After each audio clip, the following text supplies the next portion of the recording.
donc à partir de l'année prochaine, tous nos jeunes qui sont à LMD, qui sont fiers d'être appelés L1 LMD, L2 LMD, L3 LMD, vont devoir recevoir des diplômes de licence après 3 ans. Donc voilà un peu le premier point de l'aboutissement de la réforme. Je voudrais donc vous rappeler que depuis 1954, la création de l'université congolaise, c'est la première fois qu'on a une réforme méthodique, systématique et qui aboutit. Et donc, le gouvernement de Walion a mis la fondation. Et nous avons dit que nous avons 5 ans pour achever cette réforme. On sait qu'on a beaucoup de défis, puisqu'on a eu beaucoup de critiques. Déjà qui ont dit vous avez encore des préalables que vous n'avez pas encore réalisés. Nous avons dit pour commencer, il faut commencer. Et nous avons commencé. Nous avons donc 5 ans pour stabiliser cette réforme si importante qui permet cette fois-ci à nos étudiants, lorsqu'ils vont à l'université, ce n'est pas pour aller avoir un diplôme.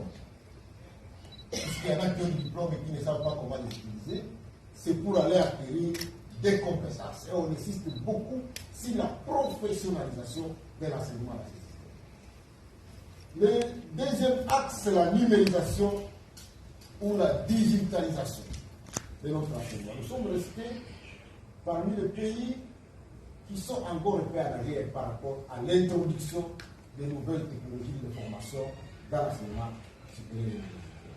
Et donc, c'est dans ce cadre-là qu'au niveau de l'achèvement, parce que je voudrais bien parler de réalisation, nous avons mis en place un outil qu'on appelle Hop Solution. Si vous pouvez regarder les images, j'espère que la régie va devoir nous les faire. Nos universités maintenant possèdent des plateformes numériques qui nous permettent d'avoir un portail comme celui que vous voyez aux écrans là. L'IEC, nous sommes capables de vous dire qu'aujourd'hui nous avons 29 000 étudiants et tout le monde peut les voir.